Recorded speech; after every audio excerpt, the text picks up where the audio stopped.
I want to know, have you ever seen the rain? I want to know, have you ever seen the rain coming down a sunny day? That's a song called Have You Ever Seen the Rain by Creedence Clearwater Revival from the 1970 album Pendulum. Um, I thought that was an appropriate song for today, especially all those Eagles fans out there who are suffering today, heartbreaking loss. Sometimes you see rain, not always sunny skies, and you have to deal with rain in your life. You have to deal with these little storms. And this song is kind of like a positive, uplifting song. It's not necessarily asking, have you ever seen the rain just for the heck of it? Um, it's one of those songs that, like, we've all seen the rain, we've all dealt with things. Um, and then there's going to be a sunny days and there's going to be rainy days. And it's just a catchy tune. The Fogerty brothers were in Creedence Clearwater Revival. Unfortunately, they broke up way too soon. I think around 1974 they broke up or something. I'm not sure, but great song. Came on my playlist, and I was thinking, okay, this song, I got to choose some older songs. This is some blues, southern rock, which I wanted to, do some diversity with my song choices. And this song just really, I vibe with today. So I chose this song. And Joe, you're an Eagles fan, and what do you think about the song, man? Uh, I think it's appropriate for the reasons you just stated, and I also think that I really think, and I'm going to say this quickly. We'll do sports later, but look, we took it on the chin. We took it square on the chin. And when you're a sports fan, you know that this happens sometimes. These lyrics that you're talking about, have you one? I don't know which lyric it is, but maybe the last one. He says, "Have you ever seen the rain coming down on a sunny day?" Yep. Have you ever seen it raining on a sunny day? I've seen Yeah. it raining on one side of the street, and on the other side of the street, literally, it was sunny. So, I mean, negative and positive can coexist, Sean. So I think, yes, it hurt. It hurt bad yesterday. But at the end of the day, I like where this franchise is. Just this quarterback, I'm so proud of this quarterback. I told you last summer, I said, man, I don't even think this guy's the real deal. And anyone that says they saw this progression coming from him is nuts. He made a 180 turn, and this kid, I wanted him to prove it to me. And I think when he could step into a Super Bowl and play just as well as that other guy, and that other guy's going to the Hall of Fame, he could play just as well as him. And he's a young kid, and we got a lot of talent on this ball club, and we're young. I can't help but feeling like that's the sunny side of the day. The rain was yesterday. They got us. They got us. But you know what? I'm proud of my football team. Yeah, it's one of those things. It's a yin and yang. Sometimes, like you said, sometimes it's raining outside, even though it's sunny outside, and there could Yep. be a rainbow outside too. You see all these beautiful things, but there's some rain. So you deal with the rain, and then you also have the positive things to appreciate. So it's not the rain is not so bad when you have some positive things like some sunlight in combination with it. So Yeah, exactly. Exactly. Good choice. yeah, I like the song. Anybody out there? Creedence Clearwater Revival. Have you Oh, they're ever great. seen They're great. They're a great band, dude. But so go ahead. I'm sorry. Yeah, they're awesome. Yep. As far as the Super Bowl goes, we're going to talk about we're going to get more detailed in our sports wrap up. But Joe, what was like your initial thoughts after the game? And just let's talk about real quick that holding call. That was atrocious. Yeah, I mean, my first thought after the game, was, and we'll get deeper into this, but my first thought after the game was, oh, that mother effer, I can't believe he did what he did. Because here's the thing, Sean, here's the thing. There were no holding calls during the entire game, not on the offensive line, not on the defense, not on anybody, not linebackers. There were no holding calls on anybody the entire game. Line calls, back calls, defensive back calls, none. So they were letting them play. They were letting them, and that's all you want from a referee, an umpire, or something like that. So you want is consistency. So Mayberry was under the impression, okay, this is how we're going to play today. And I saw what you saw was, okay, if you want to get really technical, you could say that was an infraction, but all day long, we're not playing technical. All day long, you're letting me play. And what he did was not so bad as to even take a step away from that receiver. That receiver, when the ball went over his head, he just went out of bounds and walked back. Normally the hands are up, and why didn't you? He didn't say a word. We all saw it. We all saw it. And really, it is the difference in the ball, because here's what happens, and we all know football. It's 3rd and 8. If he lets them play like they've been playing, there's no call. They kick a field goal. They go up 3. We have 1:52 to go. I guess we would start at the 25, and we'd only have to get to about the 25. So you're talking about 50 yards for this ball club and this quarterback and these receivers right here, right now, 1:52 with a timeout. I think it's fair to assume that they're going to get in field goal range, and they might mess around and win the game. I really, really, really, truly believe that. And it's not outrageous to believe that the way they were moving the ball. I always said to someone last night, I said, whoever's got the ball last is going to win this damn game. And I thought, okay, it's going to be up. We got 1:52. We got Jalen. They can't stop us. We can't stop them. But we got 1:52. It's perfect amount of time. We got a timeout. We're going to go down there and mess around and tie this thing up or break somebody free and just win this thing. And never got the chance. We never got the chance. Yeah. Now, if he would have mauled him, I'd have said, hey, he mauled him. What can you? He didn't. It didn't even throw him out of step. So it's a shame. And in layman's terms, it was a bullshit call. And I said to you, go back and check the tape, Sean. I said to you last Friday when we did this, I said, I just hope it's not close down the stretch, because I'm just wondering which horseshit call they're going to make for Patrick and Andy, and they're going to I'm telling you, I said it, go back and listen. It's predictable, and that's what it is. They're very well liked, and if they weren't so well liked, I don't know if that official makes that call. And right now, we're talking about a whole different thing about the Eagles, but it's okay. It's okay. We're young. We're strong. We're going to be back.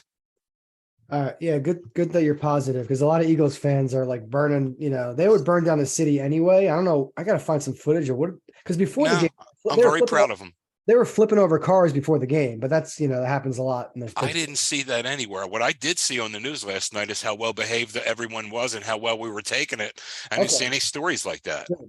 Yeah, because it was before the game. They started flipping over cars before the game, but that's just, certain. Are you sure? I would check your source of I information. saw. Is that a Fox News story or something? No, this is actually, first I saw a tweet from Dave Portnoy from Barstool Sports. Oh, geez. But he literally he's pulled a video. I never heard of the guy, but you were using him like he's, go ahead.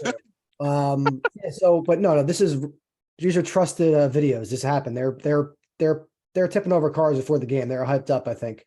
Well, when you say they, I guess so. Maybe there were a couple of a couple of, who knows, Sean. But I mean, and the city, the people in the city and the people in the local news last night were commending everybody for just good behavior. We were just heartbroken. It's awesome that they didn't, after the game, they didn't go wild. We didn't. Sounds like they're behaved. But so that was a disappointing ending. As a neutral fan, I was just like, that really sucks. You have to, if you have any sorts of empathy for football teams and what they go through each year to get to that promised land. Yeah.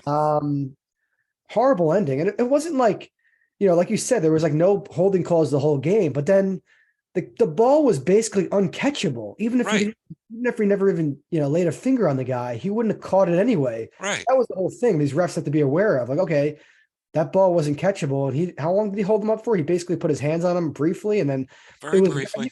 And you're allowed to do that within like the first 5 yards. I'm pretty sure you're allowed to. Yeah.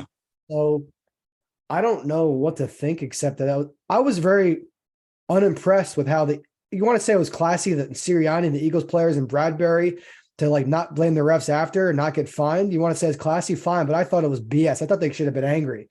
I thought they should have been like, we had a lot of chances to win. And that should have came down to that play. However, that was a horrible call. They didn't do that. They're just like, we had plenty of chances. Bradbury said, it was holding.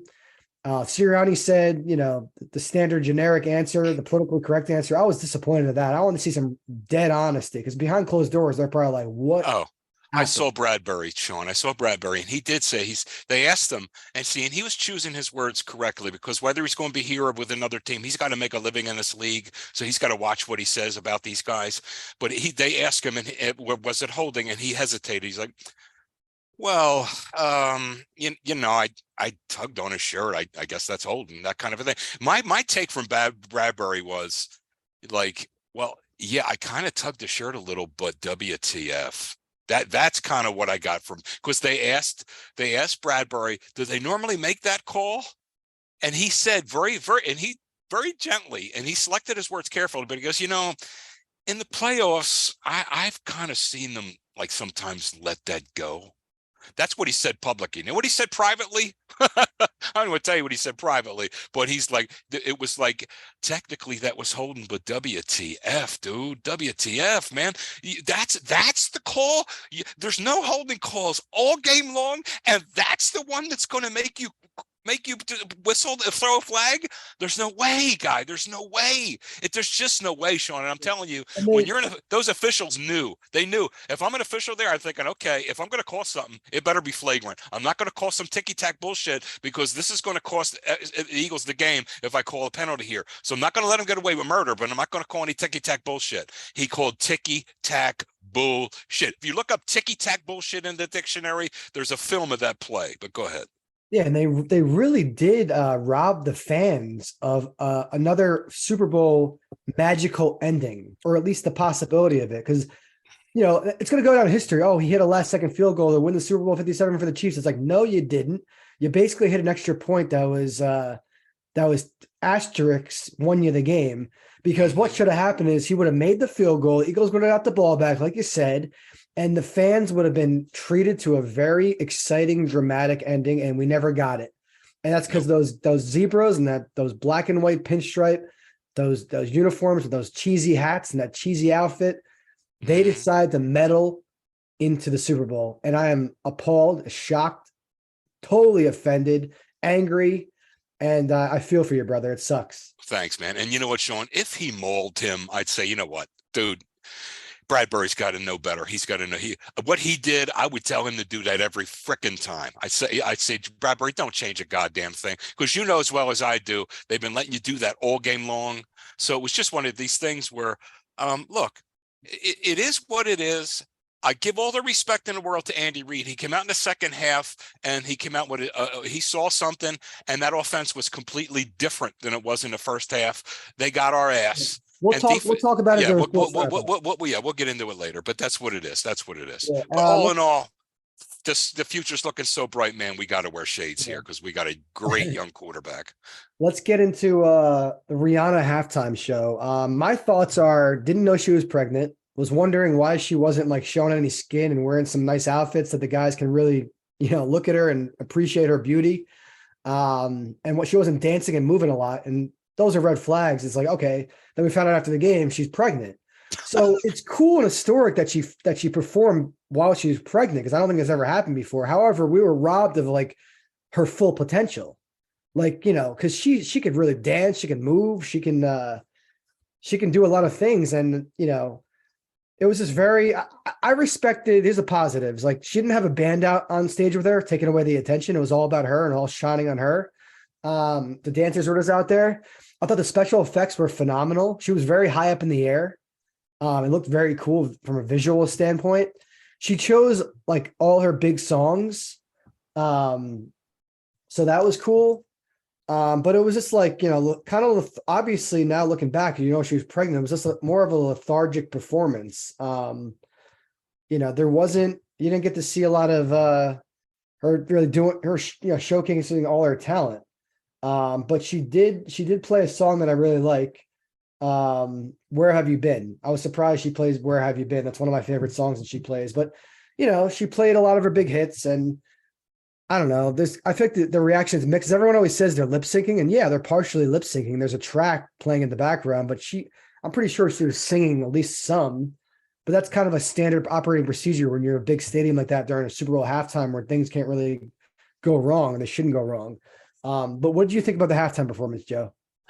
I kind of thought this. I mean, it didn't take me long to figure out she was pregnant, guy. I mean, I could see right. I mean, I remember Rihanna as being, knocked out. I mean, now it's been a long time since I've even seen a picture of her or whatever. I remember her as being in like a banging body, but I'm looking at this and I'm like, okay, she picked up, wait a minute. She more than picked up some weight. Okay.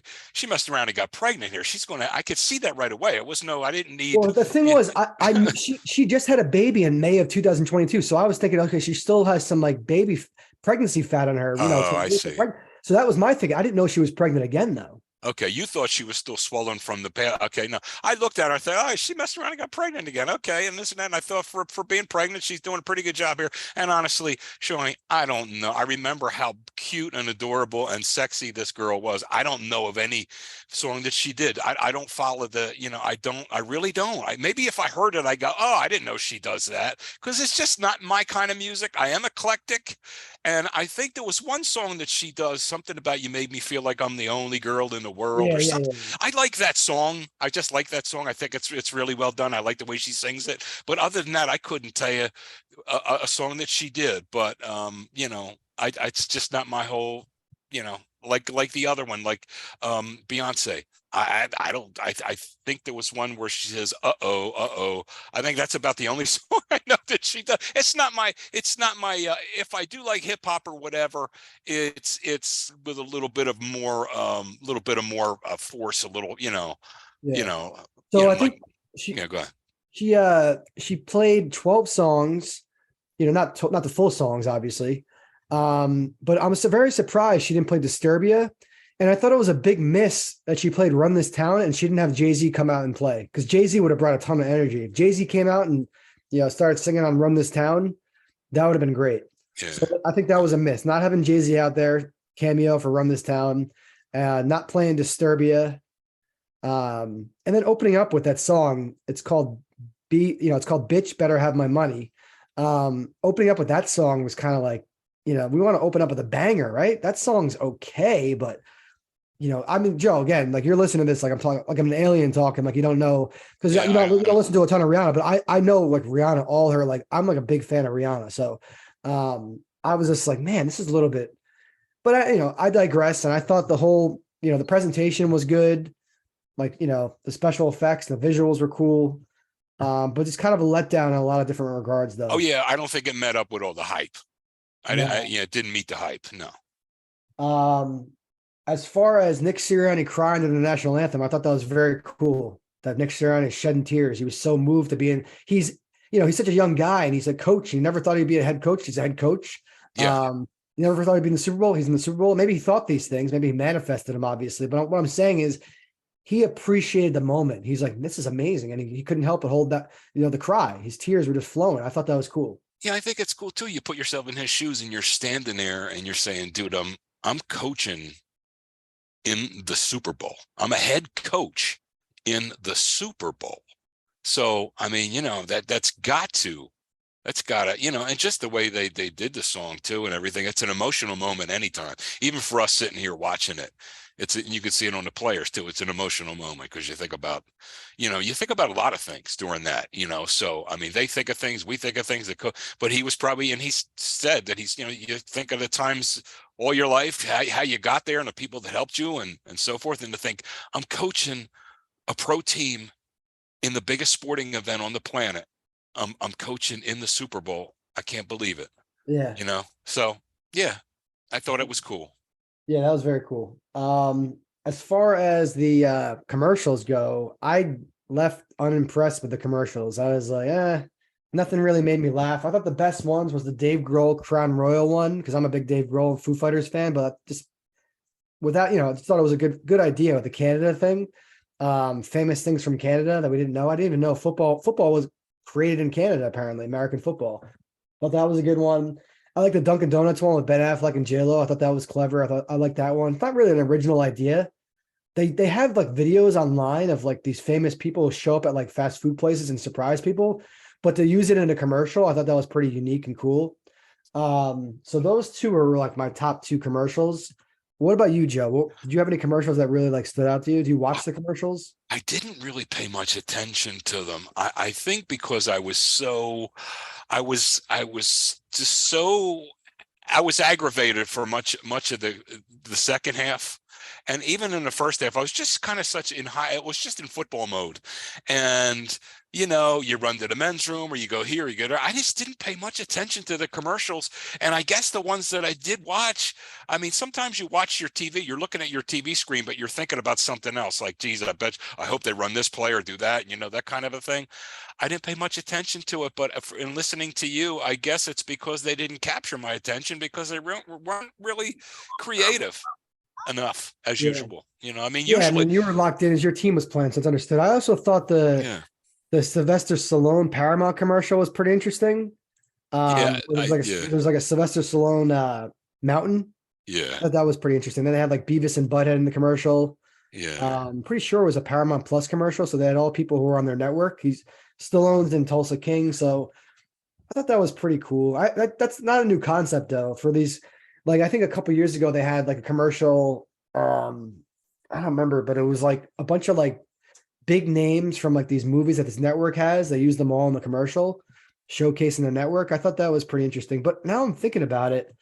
I don't think the Paramount commercial had Kevin Costner from Yellowstone in it, and Yellowstone's on Paramount.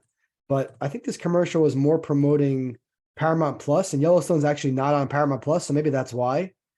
Um, anyway, yeah, the commercials were not nothing Yeah. really. They have a full year to plan these commercials out, and they have a lot of creative people. I'm always shocked at like how they don't really all, at least like 50% of the commercials should be at least entertaining. They try to be clever, but they use a lot of big celebrities, and maybe that's part of the problem is they're so focused on using big celebrities to get a lot of pop and a lot of reaction that they're They they're get not lazy on the focused on creative end. Yeah. the stars will carry the commercial on their own. Yeah. I don't know. Like I said, two of my favorite ones had big stars in them, Dave Grohl and Ben Affleck. So maybe I'm wrong, but it was just a lot of celebrity driven ones and more so in the past. Then there was this one for an NFT. And if you scan the QR code, you could you could get a free NFT. I missed on that. I tried to get it because I took time following the instructions. You had to retweet it and follow the guy and like the tweet. I did all that before I actually clicked the link to get this stupid NFT. So I missed on that, but a couple of friends of mine made some money. Like a couple of friends of mine sold it right away for like $900. So they made some money doing that, being quick on the trigger there. What's an NFT? So What's an NFT, man? that was a Super Bowl. That's really the things I can think of now in terms of the game and the commercials and the anthem and the halftime show. But later in the show, we're actually going to talk about the actual game. Okay, yeah, and maybe I'll try the regular Eggland's best eggs, but Yes, sir. Yes, sir. the Yes, sir. pre-made ones I'm just not feeling right now. Yeah, that's all right. Then I figured out the mystery of the Walmart Glade issue. So all the Glade that were 98 cents a piece disappeared from the Walmart shelves, and I was curious as to why. And recently I went back to Walmart and the Glades were back, but now they're like the same price as they are at Target. They're like $3 a piece. They went from 98 cents to like $3 a piece. So they have like this new version of Glade. It's like a different type of scent, or it's longer lasting, whatever BS they came up with. But I think the old ones are perfectly fine, the 98-cent ones. So just I'm not going to be buying Glade. If I'm going to be paying $3 for air freshener, I'm going to buy buying Febreze. They have the cooler type trigger where you can spray it. The Glade ones they get jammed up. I've never been a fan of how kind of cheaply made they are, but they're only 98 cents a thing. So it's like, Right. yeah. So I figured that out. So, apparently Glade took them off the shelves at Walmart, and maybe they're doing a whole new, I don't know, maybe their profit margins were too small. They had to come up with some different idea. But please, Glade, bring back the 98-cent air fresheners. Agreed. So what else has been going on with you, Joe? How was your weekend besides the Super Bowl? Was it good? Yeah, no problems. No problems. Life's all right, man. How about you? You had your Taco Bell on Saturday? Agree. Yes, I did. I had that, and it was tremendous. I've been sticking with it pretty much for now. I'm sticking with the same order because my motto is, if it's not broke, don't fix it. Why should I try something new when I love the stuff that I'm getting and I only get it once a week? So that's kind of the way I am. But I did the same. Yeah, same order. With Taco Bell, I can never have Taco Bell for too long a time. Like I had my Taco Bell, I got Taco Bell last Sunday. I think I talked about it in the show. How it's not as good when it's delivered and things like that. But I'm like, now I'm like, I don't want to have Taco Bell again for like maybe like another like couple months. Like I'm done with Taco Bell. Like it was enough. I can't have that every week, man. I commend you for being able to have Taco Bell every week. I just can't do it. That's it. That's weird. I don't. Are there any foods like some of your favorite junk foods? I'm like usually with everything else. I go hard with everything. I binge everything else. Okay, so you Talking could about do the like once a week with other things. no, no, no, no, no. Talking about Oh, with food. Like sometimes, like just in the past, like McDonald's, like I could eat that every day. My point is, because I don't like to eat fast food in general. I think it's horrible for you. It's cheap, but I don't think it's good for your body. yeah. Um, but no, I mean, I don't. What I'm saying is, I get sick of Taco Bell quicker than other Oh, I got you. fast food. Like I'll have, I'll go through strings of like there. I was eating a ton of fast food in the past when I was overweight. I would get McDonald's every day, every day. Oh, wow. I'd stop there and I'd get like a cheeseburger, I had fries, I had the app. Burger King, I get Burger King, so what I'm saying is Taco Bell is unique. It's also maybe it's just Mexican food in general. I don't like to eat too much Mexican food at all Yeah. in a row. So Taco Bell is one of those things that's like, then I'm thinking about what I ate. It's like, oh, I ate basically a bunch of shells and flour and cheese and a bunch of crap. Whereas I can justify McDonald's and other fat like burgers, because burgers is like protein, it's red meat. Whereas where there's a Taco Bell, it's like this cheap ground meat, and it's just a bunch of the similar ingredients all recycled. It's like, I don't know.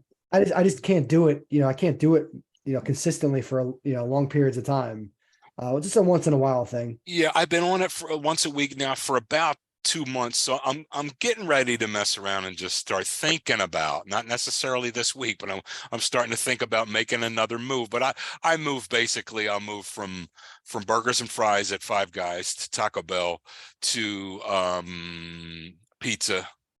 And then sometimes like the Chick-fil-A or something like that, or even the KFC or whatever. I have about 5 or 6 go-tos for my cheat meal, like the once a week thing, the fast food. And but I like to stay with it for a while and then move on. That's just the way I am. But when I get it, I'll say, "Damn, that was good. That some bitch was good. Okay, I'm gonna get another one by next Thursday or so. I'm looking for it again." But after a while, it does wear, and that's been about 2 months. So it's getting near the point where I'm gonna make another move. But Yeah. Yeah. All right. So yep. so actor of the week is Bradley Cooper. He was born January 5th, 1975. So he's about 11 years older than I am. A little bit younger than you are, Joe. But he's in between. He's in between. You're the Yeah. 60s, he's the 70s, I'm the 80s. He's a Philly kid. I don't know if you knew this, Joe. He's a Philly kid. He grew up in Abington, Pennsylvania, where it's a Philly suburb, I believe. He's a big. He was been a well-known big Eagles fan. For years. Yeah. The thing that annoys me about him is like, he went to Villanova, but he transferred after 1 year. And I'm thinking to myself, man, what a bad move. Like, yes, Georgetown objectively can be viewed as a better academic institution. It's also in Washington, D.C. So if I ever met him, I have to ask him, like, dude, why exactly did you leave Nova Nation? Why did you leave Villanova? Because I think he was in there in the 90s. So when he was there, I guess the basketball team wasn't as good. Maybe he was thinking Georgetown's just a better school. And once he got into Georgetown, he's like, I'm just going to go to Georgetown. But also maybe he just wanted to escape Philadelphia and Pennsylvania. So maybe he had his reasons, but man, it would have been amazing if I knew he graduated from Nova. That really annoys me that he left, didn't just leave Villanova, but he left for like our rival, Georgetown. Maybe it was a course of study that took him out, took him away. Yeah. Yeah. But no, he seems like a very cool, interesting guy. I obviously did my research for the show. He's Irish and Italian like me. I'm Irish and Italian. So his father was a stockbroker. He didn't really do much acting as a kid, but he acted in his 4th grade play Around the World in 180 Days. He said he loved Robert De Niro growing up, and Raging Bull was one of the first De Niro movies he saw. And then, he ended up around 1997. He moved to New York City after graduating from Georgetown to study acting. So he got the acting bug. He decided to study acting. He was in the Actor Studio MFA program. They actually have a show called Inside the Actor Studio. I was watching them on. But Yeah. When you're a student there, you get to sit in the crowd and ask these famous actors questions. So it was cool, getting to see him like ask one of his heroes, Robert De Niro, a question. While he was still an acting student. Before he was an actor, he was never able to relax in his life. But there's a technique coach at that school, at the MFA program, the Actor Studio MFA program. She taught him a lot, and she was able to, teach him how to relax. And she says he gave everything that he had in class. And he said that that acting class, some of these classes was a real sacred experience. So they go there and study acting, but they get pretty like intensely involved in it, and they really study it from the ground up. So I can respect his hustle. Not a lot of actors will even go classically train themselves. They'll just straight move to Hollywood and try to get in some roles and try to learn on the fly. So it sounds like he really committed to it. He wanted to be an actor. He moved to New York City, and he went all out with it. He got into this prestigious program. And then while he was in the MFA program, during his senior thesis, he played the Elephant Man. If you don't know anything about the Elephant Man, I don't know, Joe, if you've ever seen that movie. It's kind of a difficult role to try to play, especially for I know of it. Never saw it, but I know of it. I know exactly what it's about. Yeah. So I was impressed just learning about him and watching him on Inside the Actor Studio. He actually couldn't hold back his tears. He was crying the minute he came out there because he's like, man, I really made it. I was a student here once. I was the one asking the actors questions. Now I'm on Inside the Actor Studio as an actor. So he was in that program till around, I think, 2000. And he was on Inside the Actor Studio as a guest, as a celebrity guest in 2011. So it took him 11 years, but he was on that show. So it's pretty impressive. That is neat. He said the older that he gets, the less acting he wants to do, meaning that he still wants to be an actor, but he wants to be more fully prepared, where he doesn't have to think about acting. He just does his job because he's so well prepared. Doesn't feel like he's working. Doesn't feel like he's acting. So that was an insight that I learned about him. He said preparing for the role in Nightmare Alley, he knew these things, studying because he had to study how to play this character. Says everyone in the world wants health, wealth, and love. And you find out what they want and you try to give it to them, but don't oversell it. So that was him preparing for his role in Nightmare Alley. Because if you've seen Nightmare Alley, it's on Netflix. I didn't really like it that much. It's not even close to my top 5. But those were his insights in preparing for that role. Just quick facts. His films have grossed $11 billion worldwide. And he has placed 4 times in annual rankings of the world's highest paid actors. So, yeah, seems like an awesome type of interesting, cool guy you could hang out with, have a beer with, and just shoot the shit with. Yeah. Let's get into his acting though. Some of my top 5 his favorite roles. So his breakout role, I believe, was his debut was in Wet Hot American Summer in 2001. That was like his first real like legitimate movie role, I think. That was in 2001. That movie, if you haven't seen that movie, that's pretty damn funny movie. But I really think that his breakout. Well, okay, so he was in Wedding Crashers in 2005. That movie was just Vince Vaughn and Luke Wilson and Owen Wilson. Just an extremely funny movie. I saw it in the movie theaters 3 times with my friends. We loved that movie. Actually, one of the times I saw it, I believe I was in Florida for when I was on vacation. My parents went to see another movie, then I went to go see that movie again. Anyway, awesome movie. And that was he kind of played an arrogant type of jerk who was engaged to Rachel McAdams in that movie. I didn't think that he would be going to become a superstar. I'm like, oh, this guy is kind of annoying, and he's playing the role to the T. He's being an annoying like jerk fiance. But then I think if you actually like look objectively, his breakout role was in The Hangover. So he played one of the buddies. Have you seen The Hangover?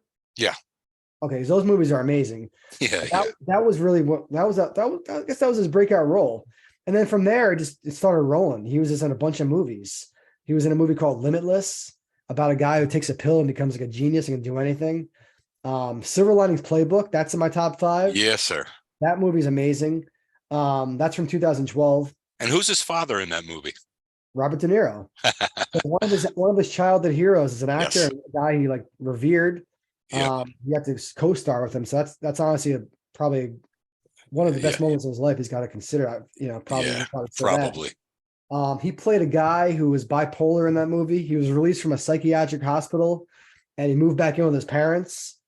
One of them was played by Robert De Niro. He was determined to win back his estranged wife, but then he met a young widow, obviously with Jennifer Lawrence. And she offered to help him get his wife back if he entered a dance competition with her. That's kind of the premise of the movie. It was a very good movie. I loved it. Definitely in my top 5. Then he was in American Hustle in 2013. He was an American Sniper in 2014. American Sniper. He played a real life, based on a real life sniper, one of the best snipers in history. He served 4 tours in Iraq. His name is Chris Kyle. And for the movie, Cooper had to learn how to talk in a Texas accent. He talked in a Texas accent. Even while he was on set, he was talking in a Texas accent. He really got into the role. And he stayed in the Texas accent while he was dealing with people off the air, on the set. That movie was actually directed by Clint Eastwood. That's in my top 5. Another one of my favorite movies that he was in was called Burnt, Burnt. He played a very arrogant chef who was kind of like a guy who kind of ruined his career by making some bad decisions. And he's trying to revive his career and trying to get the 3-star Michelin rating again at this new restaurant that he's in, Right. I believe, London. So I really enjoyed that movie. That's in my top 5. He was in A Star Is Born with Lady Gaga in 2018. He actually got a Grammy for that award because they sing, one of the songs from the soundtrack. Him and Lady Gaga sing together. It's actually him singing. So he's actually not a bad singer. And I'm pretty sure he won a Grammy for that too. He was in the new Thor: Love and Thunder. I think that he was in that. I'm trying to think where he was in that because I really like Thor: Love and Thunder. It's my favorite Thor. He was in that, but I don't remember exactly what role he played in that. But I put it on my list just because I've seen it and I really like that movie. So let's get into my top 5. Number 1, Wedding Crashers. One of the funniest movies I've ever seen. Number 2, The Hangover trilogy. He was in number 1, 2, and 3. That's number 2. Number 3, Burnt, where he plays that chef. There's a scene in Burnt where a customer is treating the server like crap, kind of, and he comes out and he demands the customer apologize. And then the customer doesn't apologize. So he literally takes off, he wraps up the whole tablecloth with the food, with the drinks, with all the glasses in it, takes it off the table and walks away. It's like, this is what you get for treating my server like that. So he's kind of like a very, in that movie, he's got a lot of characteristics which make him entertaining. I'll just say that. So that's Right. number 3. Number 4, Silver Linings Playbook. Great movie. Yeah. And number 5, American Sniper. Yeah. Really loved American Sniper. Joe, what about you? Do you have any? What have you seen him in? What are your favorite? You don't have to give a top 5. But what are your favorite Bradley Cooper movies? I saw him in 4 and 5 that I can remember. I've seen him in American Sniper and obviously Silver Linings. And Hangover. So I've seen him in 2 also. You're 2 on your list. I've seen it. I don't know. I don't think I've seen all 3 Hangovers. I saw one that had Mike Tyson in it. I don't know which one that is. That was Hangover. Okay, so I saw Hangover. And I saw Silver Linings and I saw American Sniper. Good actor, good solid actor. He's a Philly dude. So that's all I'm not as passionate about films and about movies as you are, but I'm a person, so I do, I live and breathe, so I do like certain actors, and I can get a 5 list every time we, but I don't have as much zeal and background and all that that you do. He's a cool dude, pretty good actor, Philly boy. That's it. That's about all I've seen him in that I can recall. Yep. Yeah, he was also in a Super Bowl commercial last night. He was in a T-Mobile commercial with his mother. So yeah, I didn't think it was as funny as they did. Maybe it's because I wasn't in a good mood, but they're having a good old time and they're laughing and I didn't think it was funny, man. It's like, Yeah. it might be cute. Go ahead. I don't remember much in the commercial, to be honest with you. I just know he was in it. Oh, they thought it was the funniest thing in the world they were doing. It's okay. Yeah, okay, that's funny. Yeah. Okay. So yeah, he's the guy's an A-list actor. He's an A+ actor. Yeah, good actor. He's top tier. Like I said, his films have grossed $11 billion. He could probably pick most roles that he wants. He doesn't fit in every role. I'll be honest. He doesn't fit into every role. It's just the way it is with actors. They don't fit in every role. Yeah. But he could find some amazing scripts that like people really want to be in, and he's gonna at least get an audition. So big name actor, global superstar, Bradley Cooper. That's our actor of the week. And I think he probably left here, Sean, because of a course of study with his acting. That's all. No, because he wasn't studying acting in college, dude. Oh, okay. I thought that was part of it. No, he went into the master's program for acting. Oh, okay. Well, maybe it was still a course of study. that didn't have anything to do with acting. Oh, because when I went to Villanova, I took an acting course. I did take an acting course. I got an A in it. I enjoyed it. But yeah, it's just one of those things. I wish he would have graduated from Villanova because it would be very cool to have Bradley Cooper as one of our alums. Well, we could say Bradley Cooper went to Villanova. What we can't say is that he graduated there. And when he talks about where he graduated from, he's saying Georgetown, which is like, oh man. Yeah, you had to transfer to Georgetown, Bradley. But anyway. Well, it is what it is. Yep. All right, so let's move on to Snapple Fact 1616, Joseph. Sloths can hold their breath longer than dolphins can. What do you think about that one? Wow. Sloths can hold their breath longer than dolphins can. That is surprising. I guess maybe because sloths their metabolism is so god darn slow that, I guess it makes some sense. Yeah, but the reason longer is than a dolphin. I mean, dolphins have that blowhole, right? They're not fish; they're sea mammals. They have the blowhole. So, but they're just tremendously efficient with holding a breath. They can hold a breath and go down for several minutes and then pop back up. Yeah. So basically, the reason is sloths can swim 3 times faster than they can walk on land, and because of their ability to slow their heart rates to 1/3 its normal rate, they can also hold their breath for a whopping 40 minutes underwater. Wow. So that's the scientific reasons is because they could swim so fast, faster than they walk on land. They're able to slow their heart rate so much. I guess it leads to them being able to hold their breath for longer underwater. Yeah, I know their metabolic rate is pretty darn slow, but I knew it had something to do with it. Yeah. Their digestive systems are really slow. Yeah, like you said, it's they only have to empty their bowels and bladders around once a week. Basically, it's a safety evolutionary thing because they're so slow and there's so many predators out there and they're such slow movers, it makes them vulnerable to attack. So just the once a week bathroom break, because they have to leave the tree to go to the bathroom. So they don't really leave that tree much. They're sleeping all day. They're sloths. You know what I mean? There's always jokes about people being like sloths, Yeah. Yeah. So pretty interesting stuff, man. Yeah, I like that one. I like that one a lot. Let's move on to On the Real, Joe. You ready to be stumped? Yeah.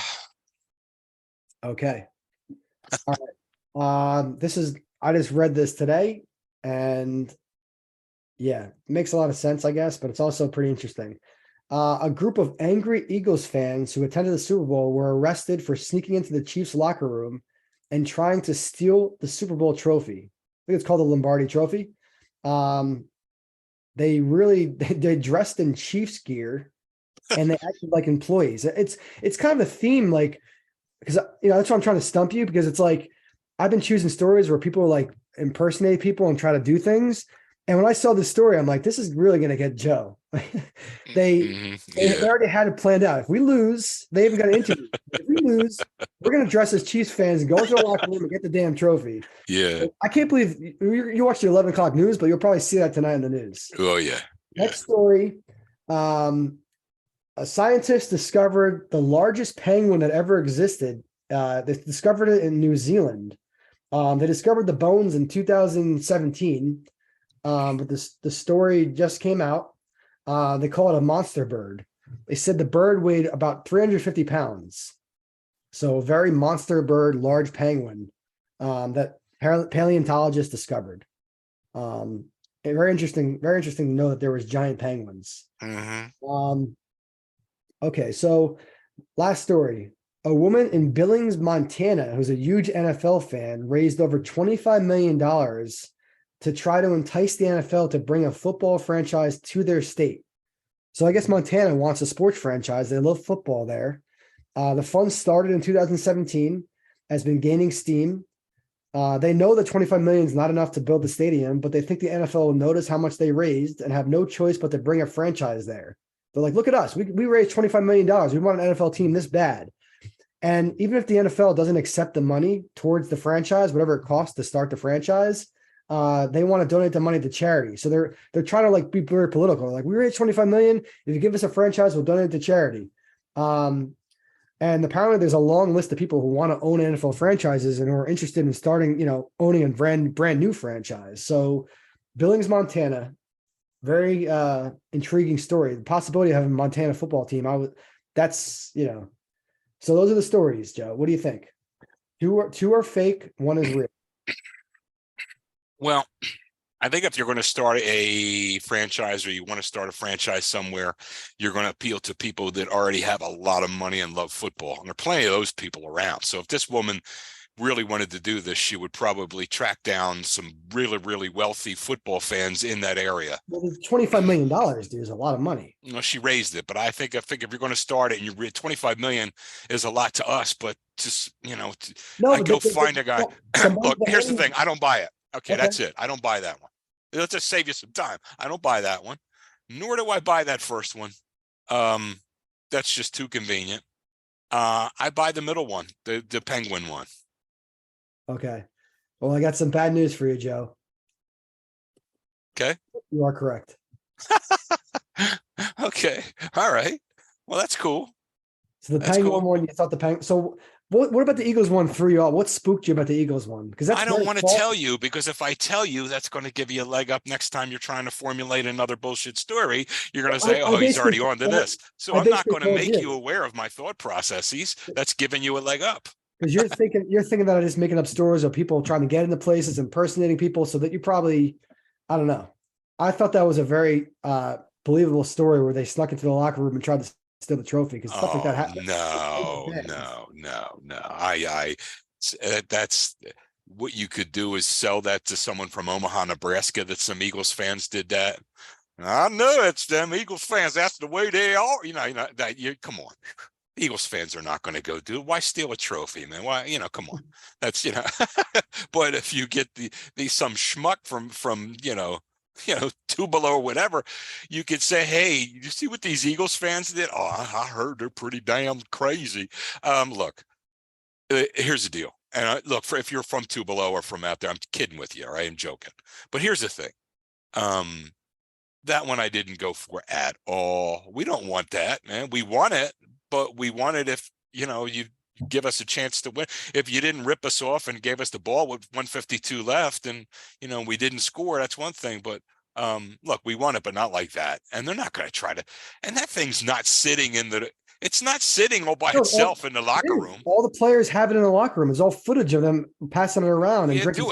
Yeah, well, you kick it in there and take it out of their hands. Why not? Everybody's getting drunk and they're all excited. If you walk through with Chiefs gear and they're like, "Hey, let me see the trophy," and then they sneak out, they concoct the plan. It's very plausible, dude. Well, it's plausible with Tom Brady's jersey, because it did happen that way at one point with his jersey after a Super Bowl. But the Super Bowl trophy itself, I don't know.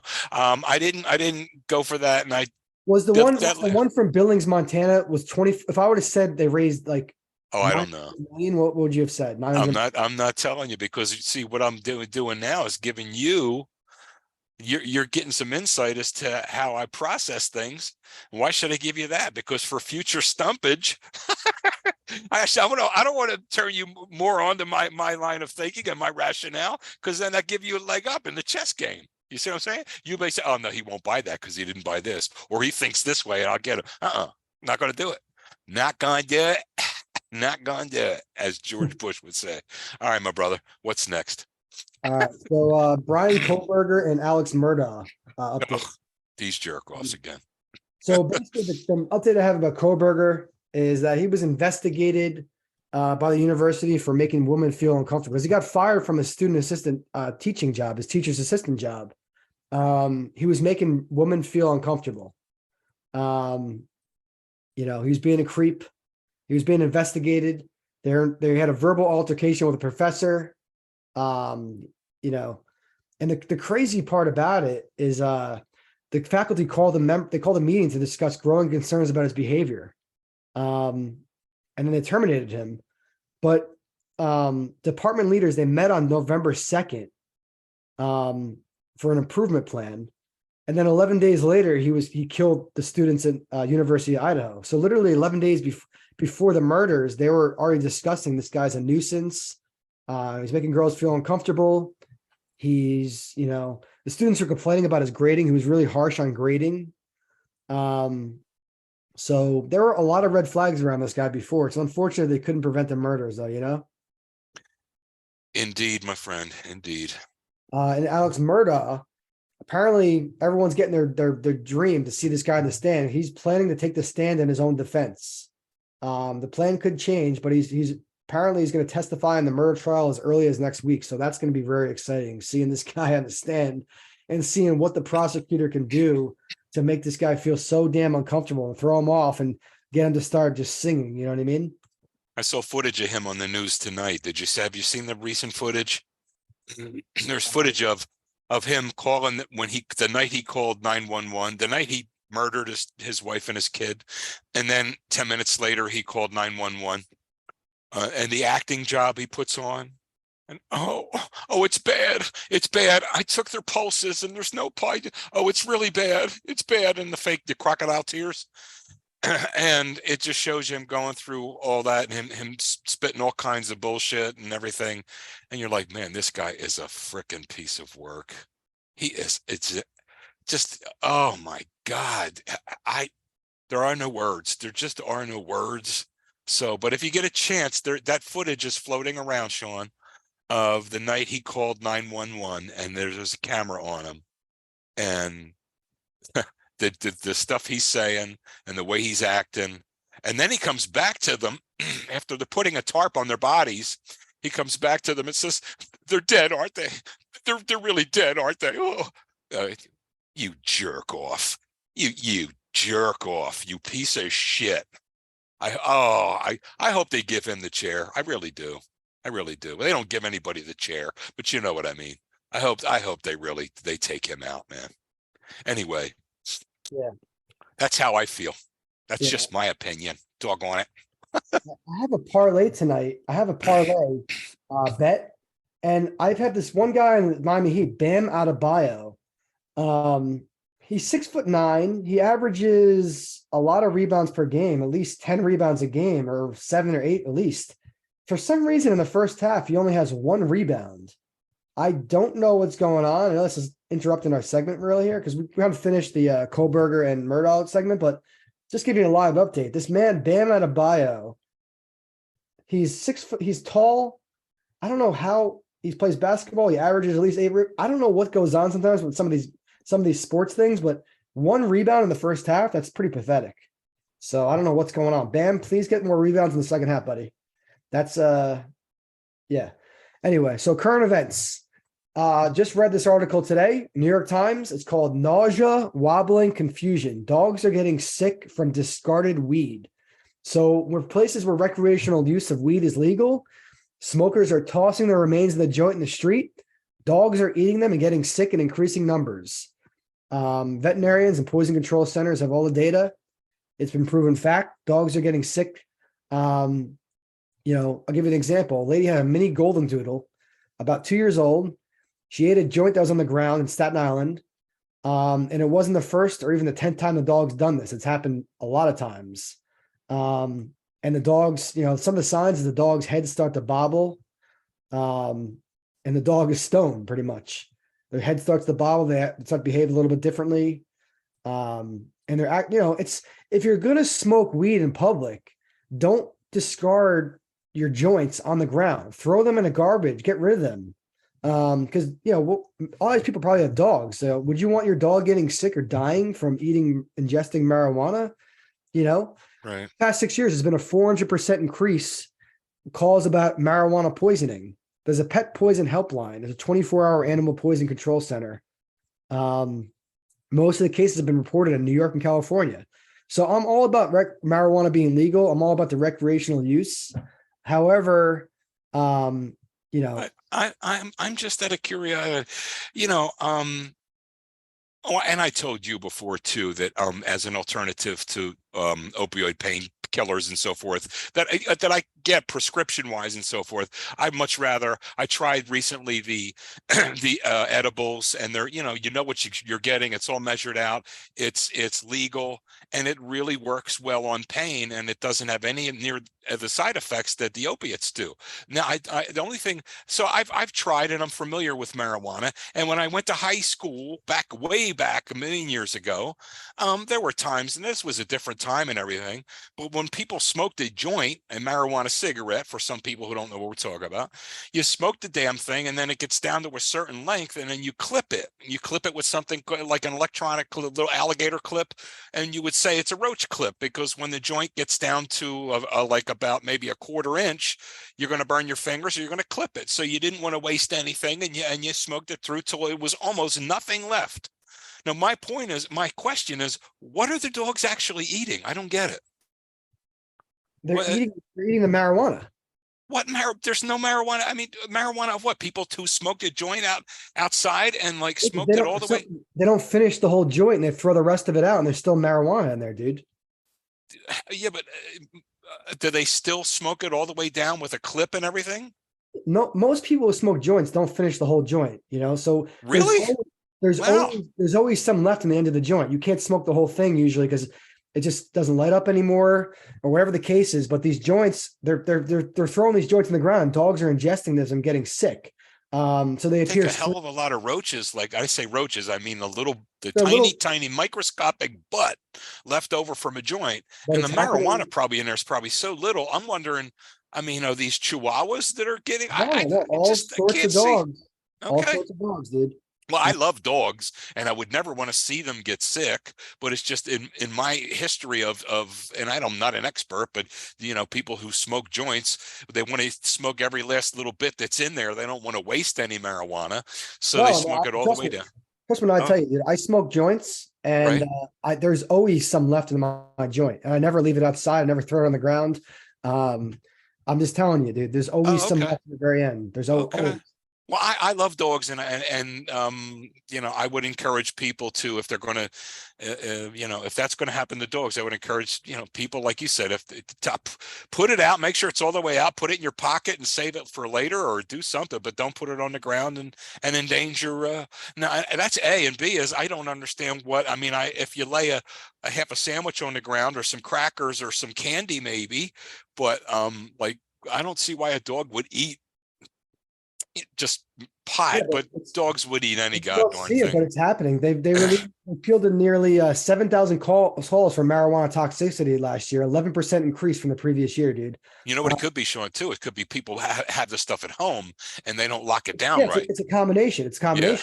But that's probably more feasible than just. Well, that happens too. But there's people taking their dogs out for walks, and there's been multiple people interviewed in their articles telling this happens to their dogs all the time when they're walking their dog.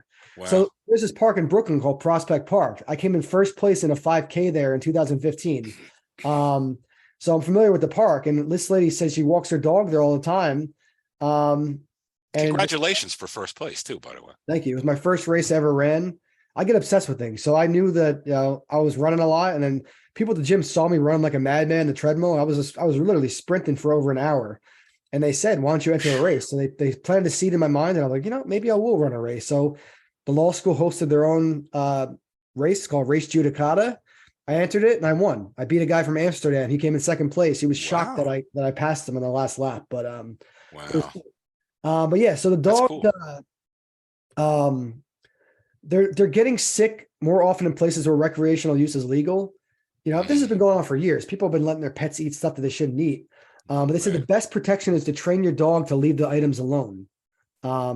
Just leave them alone, tell them to drop it, and pay attention when you're out for a walk. Don't sit on your phone the whole time. Pay attention to what your dog's picking up.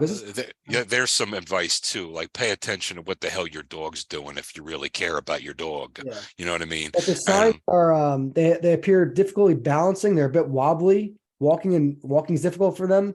They're sleepy and they dribble urine. They might also be scared or startled when they're touched.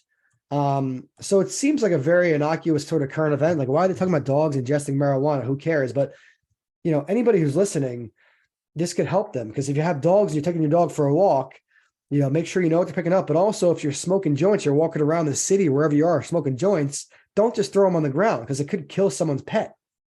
So let me ask you something. When you smoke a J, do you smoke it all the way down and then clip it when it gets real No, little? I'm not, that's friggin', because I don't need to. That's like friggin' high school type stuff where you use a friggin' clip and you're going to get the most out of it. What Okay, happens with me? that's what I'm saying. Well, I wouldn't say high school. It's just an economical way. It's the way. And I told you, I haven't smoked any marijuana for 40 years, for close to 30 some odd years. But I do every for now for pain. I take those little, the edibles that are already, Yeah, because exactly what you're getting. It's FDA approved. It's legal you and all don't, that stuff. no, But I you haven't don't, smoked anything in 30 years, and that's the way they used to do you it. But that's don't, why I ask you.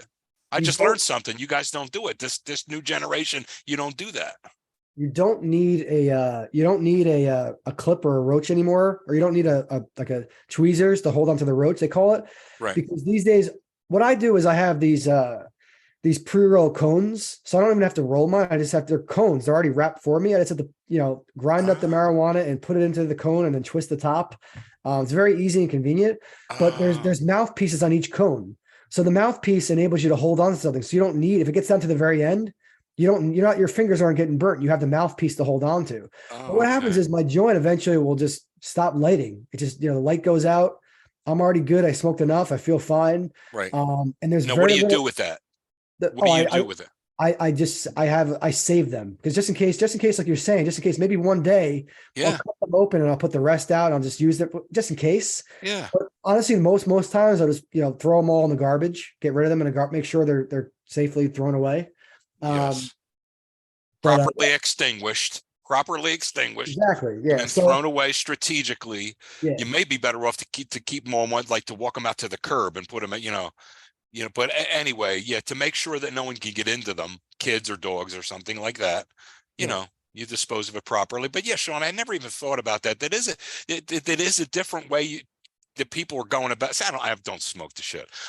But I do enjoy and those edibles. They do a nice job, and I'm telling you, for anybody who's ever suffered from muscle spasms and back pain or any kind of pain, it's you can't do them all the time or go to work or whatever. But when you're at home and you're trying to just relax and get an escape from the pain, and like I said, does it make you feel like you had a couple scotches? Yeah, but shit, if we're not going to close down the liquor stores, if Mr. X can sit there and drink 4 scotches and I can take a couple edibles, what the hell's the difference? It's all legal.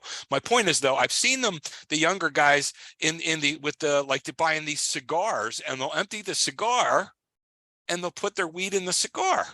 You know what I mean? I've seen them do that, like Black and Milds or something. Oh yeah. That's I've seen them they do go that. blunts, but yeah. So Yeah, just, I mean, I just enjoy. So happy that marijuana is legal. I'm a big advocate of it. I I believe am it's too, to be great for honest with mental you, health. man. I believe it's great for pain management. Oh, It really, the biggest thing with the marijuana with me is sleeping, because I have a hell of a time sleeping. My it's mind good for races so that too. fast. Yes, It helps me so much just falling asleep, and it does. and I don't have any hangover the next day. I get up and I go to the gym 7 days a week. It's not affecting my daily life, and I'm not doing it during the day. It's basically Right. just kind of like an occasional nighttime thing to wind down. Um, throw on a funny movie, start cracking up. I'm not going to talk too much about pot. The whole point of this No, article, it the went whole there. point of the That's all. article is for people to save dogs' lives.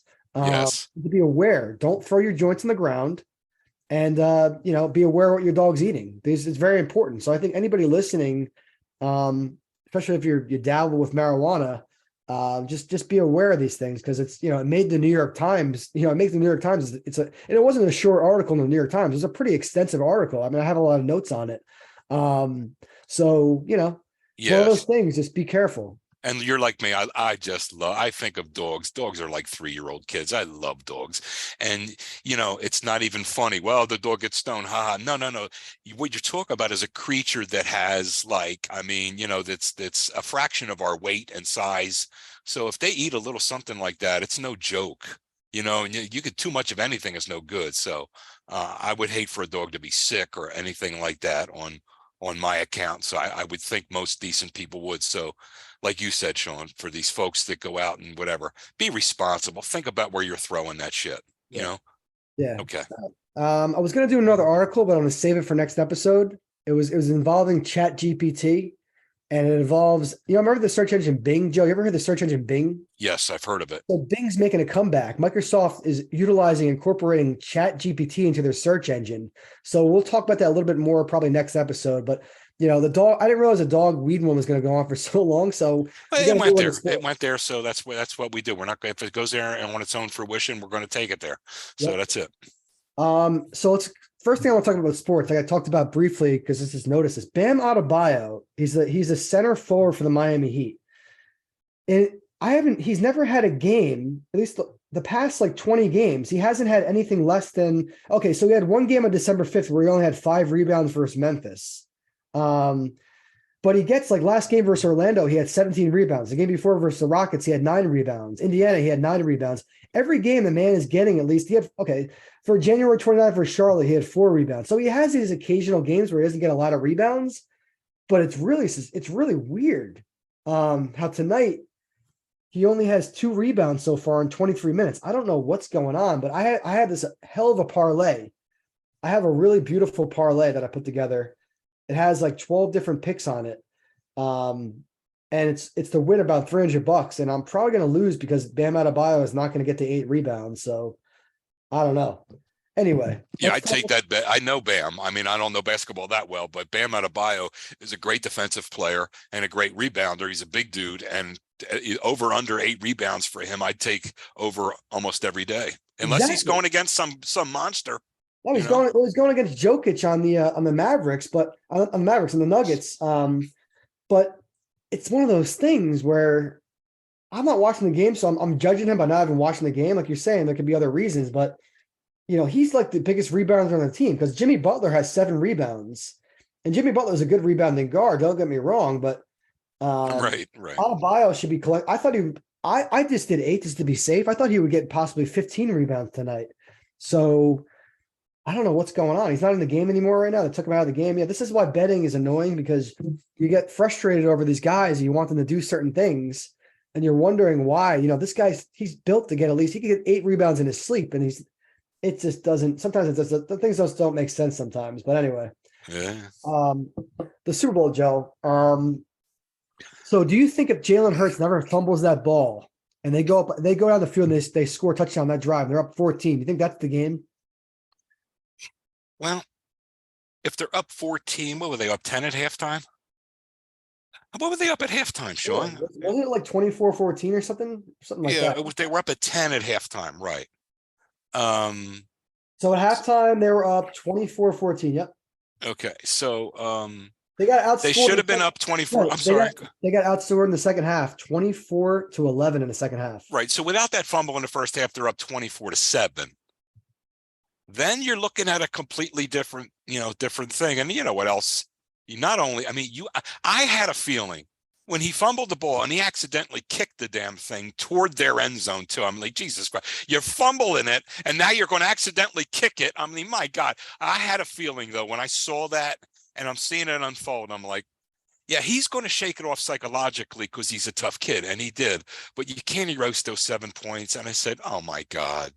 I said, at the end of this game, because you can't do that against a real good football team. You could do that against some of the teams in this league, but not. And I thought, oh my God, is this going to be the difference in the game? And really, look, it was that. It was a line drive punt that they allowed. They've been a little weak on special teams all year long, but that was just an absolute monstrosity. They let that come all the way back to the 4-yard line. So they gave up a touchdown because it was 1st and goal at the 4, and they gave up a touchdown there. So there's 14 points that really, really, I mean, my God, so it was those 2 big mistakes. But they made mistakes. And the mistake that I talked to you about earlier, about the offensive lineman that made a mistake. He jumped just a little bit. He turned a 3rd and 1 into a 3rd and 5. The 3rd and 5 is the play that Jalen fumbled on. If it's 3rd and 1, they go into a quarterback sneak and they plow forward and they get a first down. You know it. I know it. Everybody watching football knows it. I'm not making excuses. Andy Reid's a great coach. Patrick Mahomes is a great quarterback. They beat us. Andy schemed really well because he used to be an offensive line coach. This is before the Eagles even discovered him. He was an offensive line coach for the Green Bay Packers. And he used to develop schemes. And that's what he did. He had 2 weeks to scheme for the Eagles pass rush. And damn, did he do a good job, because he had some offensive line schemes up there that really, really worked, and we didn't get a sack. So at the end of the day, we got to do better defensively. We got to do better defensively. And I don't know if I think we're going to get a new defensive coordinator, because I think our guy's going to go. I think the Arizona Cardinals want him, and they can have him. So I think we're going to get someone else in here, and we've got to get a little more talent defensively. And get Jalen signed to a reasonable contract. And we're going to find out a lot about Jalen Hurts and about all his talk. I think he's going to walk the walk. But you see what Brady did with his contract, with his team. He took a little less so that the rest of the team could be good. Patrick did the same thing with the Chiefs. He took a little less so the rest of the team could be good. We're going to see what Jalen Hurts does. So you know that old saying I always tell you, I always say to you about certain things. I say, I cannot hear a word you're saying because your actions are so loud, right? So we're going to see what kind of a dude Jalen Hurts really, really is, because he's up to get paid, and he should get paid, but we're going to see what kind of deal he takes. If he takes a deal that allows the Eagles to still go out and spend money, I'm going to say that's my dude. But if he just says, I'm me, I need my bank, I need my bag, I'm going to say, you know what, cuz, you know what, man? I got a whole different feeling about you now, brother. I really do. That's what I'm going to do. I'm going to hold back away, because I think, knowing what I know about this kid, I think when Howie comes to him and says, look, this is what we'd like to do, I think he's going to be receptive to it. I really do, because I love the kid. I'm falling in love with the kid. He's really a good kid. He's a great leader. This didn't phase him the other day. It's just like, okay, we'll be back. He's going to be in this league for about 14 more years. We'll be back. So that's how I feel about it. I hope I answered your question. Actually, I wasn't listening. Could you repeat that, sir? But yeah, it is what it is. A tough loss, Sean, but we made some mistakes. Give credit to them. I know I joked a couple weeks ago about Andy and about Patrick, even about Machenko. Machenko, you did a hell of a job yesterday. But at the end of the day, you take away the fumble and you take away that ridiculously awful the punt and the subsequent lack of coverage. That's the ball game, but you can't do that against a real good football team. So, yeah, did you see Dak Prescott got Man of the Year and all the Eagles fans booed him? I don't know if it was just the Eagles fans. No, dude, it was because think about it, dude. Why would the Chiefs fan boo the Man of the Year? Well, a lot of people like Dallas and a lot of people hate Dallas. So you don't think there are any Chiefs fans that hate Dallas? I'm going to have to disagree there, but I agree with you. It's probably mostly Eagles fans, but you know what? Look, it is what it is. I don't think he took it too badly, and I don't see a big. No, but it was just like the guy just won Man of the Year, and he probably did like these great things, helping people out, being a good Samaritan, and like using his like celebrity status to like be a positive influence in the world. And the Eagles fans couldn't even be classy in that. I'm not saying anything bad about the Eagles fans because they're having a rough day, but really, you had to boo the guy who would, man. This put the affiliations aside, because you saw what I was doing, dude, during the game, bro. Like, I'm not gonna lie, I was kind of like, I'm a Cowboys fan, but I really was like kind of rooting for the Eagles, and I was sending you some videos, go Birds and stuff, and just trying to like cheer you up and like. I appreciate that. Yeah. I certainly, as a Cowboys fan, if I'm in a Super Bowl and like they're like, oh, Man of the Year this year is Jason Kelce. Well, we're buddies though, Sean. Like if you were up there, and I know I'm an Eagles fan, I know you're a Dallas fan, and you won something, I'd clap for you. I say, that's my friend, man. That's my buddy.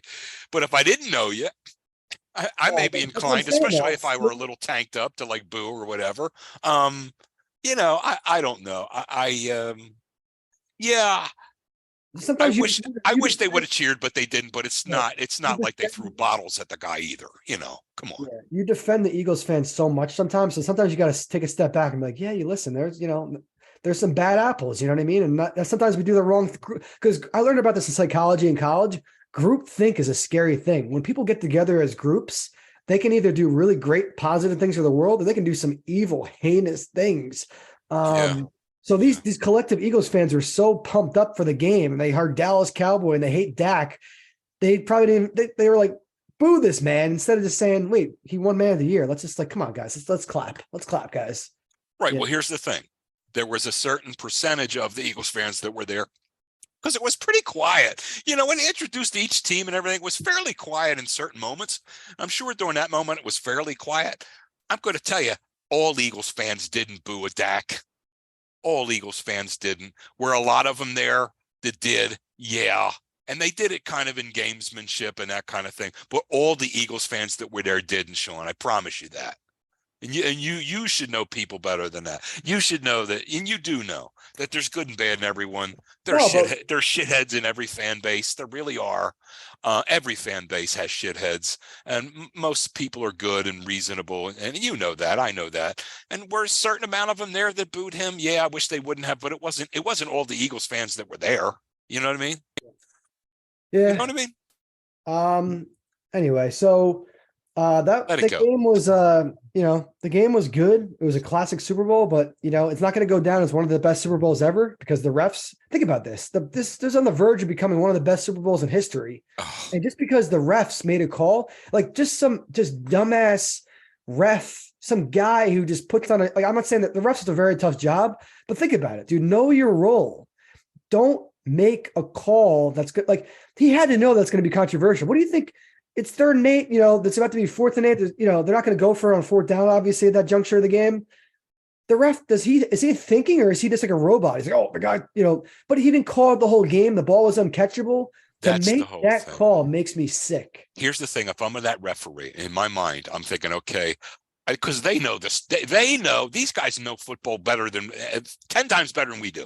They know that this is it. It's 3rd and 8. If they don't convert here, they're going to kick the field goal and Philly's going to get the ball. They know this, right? So I'm a ref, and I'm sitting here thinking, I'm saying, okay, I know how we called this all day long. We let a little bump and go, a little tug and go here all day long on both sides. I'm not going to do anything different than I've done all day long. So if I'm going to call a penalty here on Philly on the defense, I'm going to make sure that it's like flagrant.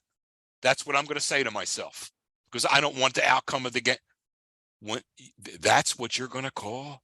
And you didn't self-talk before it, like I just can't believe.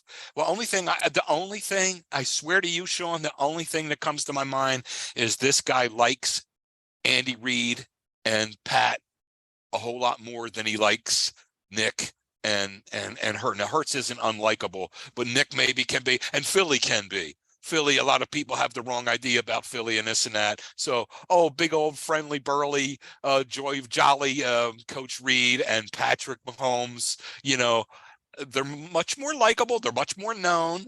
And I said to you, go back and listen to Friday's show. I said, I hope it's not close. I hope it doesn't come down to this. But the only thing I can think of is the umpire saying, okay, I got you, Andy. I got you. You know what? They're not going to get any. They're not going to get a chance. Or he had a hot nut for Philly to begin with, and I'll get these mother effers. They're not going to get a shot at it. They better be perfect on. They better be freaking perfect on this play, because if there's any way I can get them, I'm going to F them. Oh, I'm right here. And here's the thing too, Sean. You alluded to it a minute ago. First of all, there was no impeding the guy's momentum at all. That's number one. But even if there was, and there wasn't, that ball was way overthrown. Patrick was getting rid of that damn thing. There was no way that, so either way, you can't make that call. Not in that situation. You got to let it play out, because you did it that way all game long. It's like an umpire that calls the low outside corner fastball strike all game long. And then a pitcher puts it there in the bottom of the ninth with a full count, and you walk away and you say, a ball. What? You've been calling it a strike all game, dude. And then you see replay after replay of it right there at the set. So I mean, that's what you had. You had the inconsistency. Because I'm going to tell you something, Shawnee. The way these two offenses were moving the ball, if he gets the ball, if Hurts gets the ball with 1:52 left, he's at least. And there's no guarantees. There are no guarantees, but I would bet heavy money that he at least gets that team in field goal position. At least, probably more, but at least. But that umpire, that referee said we got robbed of it. We got robbed of seeing a legendary potential drive, and also Jalen Hurts could be on a trajectory to be like not like Tom Brady, but just like that young QB who gets his first Super Bowl. We already saw Mahomes win We want to see Jalen Hurts win one now. Like they robbed Yeah. him. And Jalen, the moment wasn't too big for him. It's not like, well, he'd be scared. No, he wasn't scared at all. He wasn't scared at all. That's why another reason why. Look, it hurt. It hurt, dude. It hurt. And if they give him if they don't make the call and he kick the field goal and he gets the ball 152 left, I really think we're having a much different conversation today. I really do, Sean. I really do. Because I don't think they just get down in the field goal range. I think that's more. Okay. When we are having but just the fact that, yeah, that's feasible because we're that good and we're that young and we have getting a quarterback that's competent, that's smooth, that's not afraid. And did you see some of the throws he was making? And then we're still going to have a running game. I just didn't like the fact that they didn't run the ball enough yesterday, I think but the they were problem. overplaying the run. But we got a good team and the future looks bright. That's the only reason I'm not going ballistic today. Yeah, the weird part was at one point Miles Sanders had 2 carries for -2 yards. It's like they gave up on him just because he got stuffed at the hole a couple times. Like keep giving your workhorse the ball. Yeah, it seems like this Steichen guy who's going to be the coach of the Colts. I don't know why he did. Now it worked. They kept the ball for long periods of time, but I just felt like they could have really physically just hammered them and tired them out if they kept running the ball, so that by the fourth quarter they could have just the floodgates would have opened because that's the way it works. But they didn't. They wanted to hold the ball by throwing it, and they executed. It worked. But what are you going to do? It's just one of those things. And at the end of the day, I don't care what we're saying here. At the end of the day, the fumble that you gave them 7 points on the fumble, and you basically gave them 7 points on your inability to punt and to cover the punt. So but and you don't need either one of those, just one of those not happening, and you probably still win. But they say they made too many mistakes, and the other guys really didn't make that many at all, if any. They kind of now, all that being said, we're coming right back to that call. If the guy lets them play the way he's been letting them play all day long, they don't call that ticky-tack bullshit, because that's what it is. It was a bullshit of all bullshit calls. It was goddamn ridiculous. If they don't make that call, they kick the field goal, we get it with 152 back, and I'm telling you, as sure as I'm sitting here, the least of the Chiefs' problems would be the Eagles coming down and kicking a field goal, because I think they come back and I think they win the game. Yeah, I do. The referee's name, by the way, is Carl Cheffers. Well, Carl Cheffers.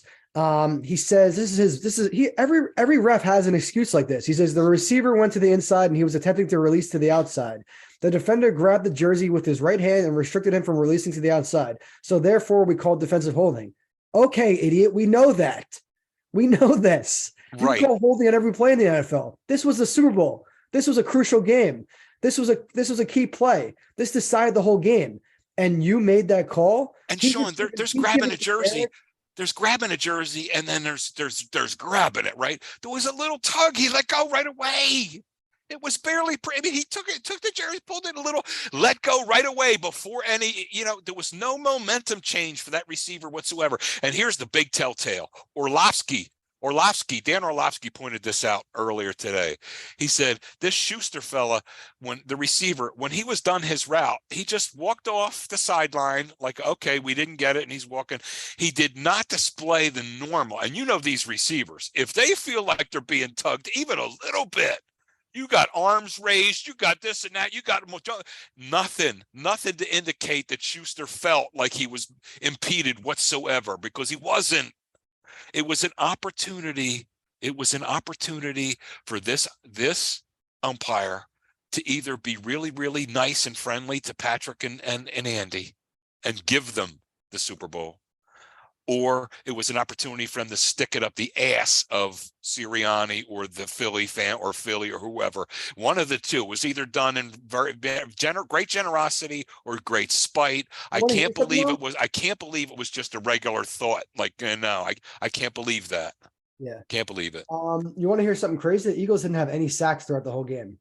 I know. That's what I said to you earlier. They didn't get any sacks, and Andy Reid did a great job of scheming up protections, because that's what he used to do with the Green Bay Packers way before the Eagles even discovered him.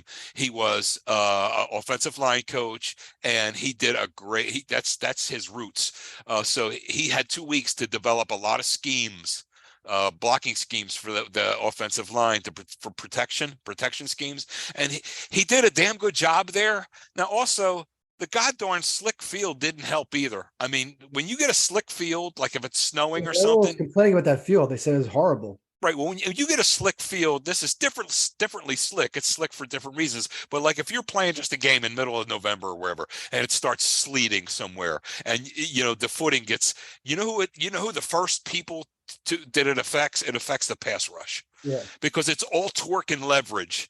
And I just sit here thinking, my God, of all the things that we talked about, plus that, because I just can't. I give Andy credit. He probably developed a lot of, it probably, looked and developed a lot of good protection schemes during those 2 weeks, but my God, no sacks. You're telling, and you know what?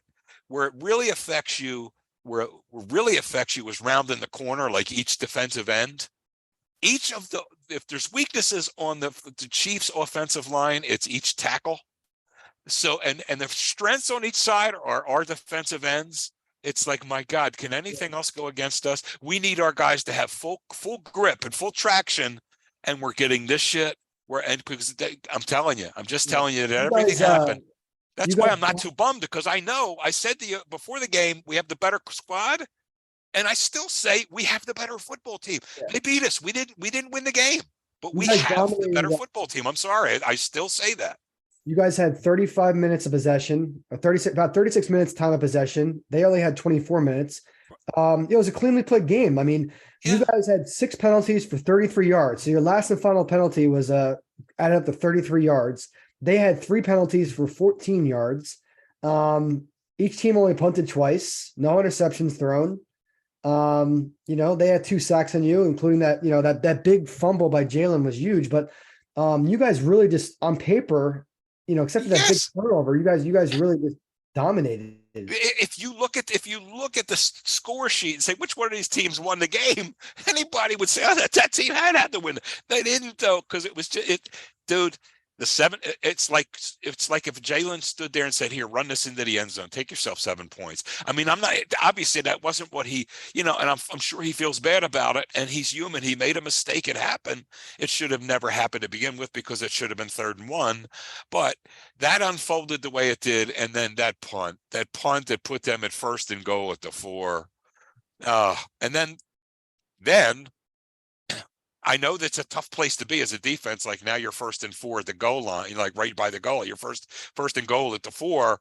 Sorry, defense. I know it's a tough position to be in, but they got fooled twice on that same play. Once to the right, once to the left, where that receiver was wide open. I mean, they can't let that happen. That's why. That I was really angry about this. Devonta Smith, I had him scoring a touchdown, and I had Jalen Hurts scoring a touchdown. Devonta Smith caught a pass right near the end zone. He just went out of bounds at like the 1 yard line. And it didn't even look like he was that off balance, and he knew where he was. That was odd.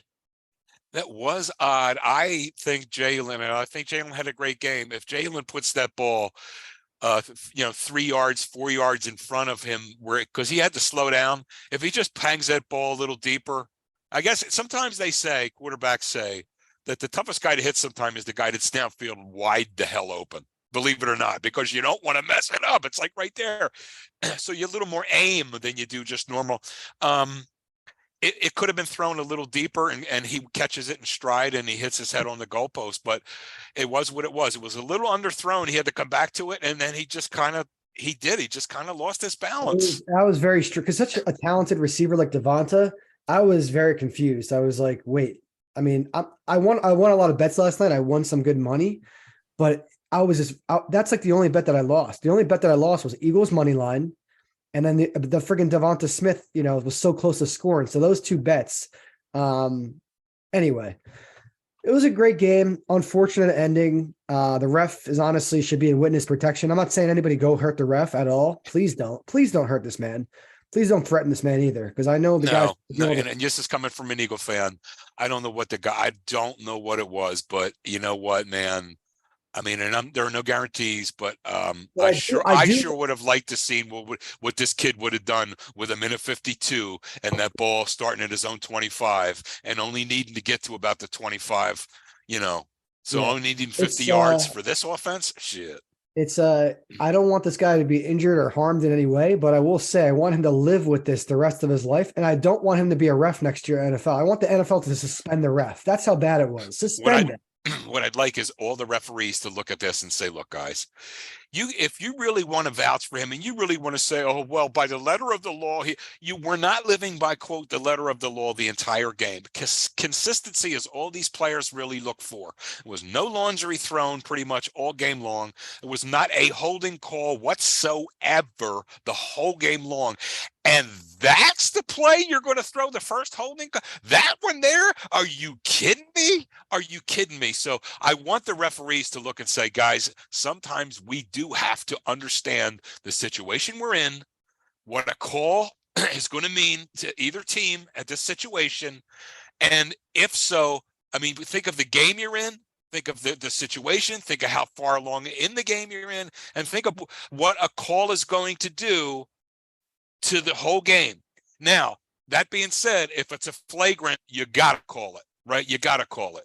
If it's not flagrant and it's close and you've been doing it all day, leaving it go, you got to be consistent. I hope the officials learn something from this. I really, really do. Well, did you see that? Remember a couple of years ago, the San Francisco, I think it was the New Orleans San Francisco game where the guy literally got tackled. The defender, yes. The quarterback tackled like the receiver. It was the Rams Saints. And it was so blatant, the pass interference. It was the year the Eagles won because Kamara said he could have messed around and they would have beat the Eagles. I don't think he would have beaten the Eagles that year, but Kamara said some bullshit like that. Kamara runs off with his mouth, but he said, "Oh, that's what I wish we would have." I think it was that year, or maybe it was the year the Rams got in and they lost that boring ass Super Bowl. That's what it was, I think. Yeah, it was the year the Rams got in and they lost that boring Super Bowl, like 8-6 or something against the Patriots. But it was in New Orleans. Drew Brees throws a pass to the right side, and the Rams guy comes over and cleans the clock of the Saints receiver before the ball even got there. And even with the replay, they don't. I forget what it was, whether they didn't replay it or they replayed it or whatever. And they I think at the time it was an unreviewable play. That's why the next year they changed the rule. That's what it was. Review those calls. Yeah, that's what it was. So anyway, this episode's gone long enough. Joe, I'm sorry the Eagles lost. I feel Thank you, Sean. I'm genuinely sad for you because it would have been, nice to have another. You guys did win in 2018, but still, this would have been cool.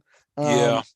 Hey, like you said in the beginning, it's sunny on one side of the street here. We're young and talented, so we'll be back. Absolutely, man. So as far as the show goes, I'm glad everyone's listening. Unfortunate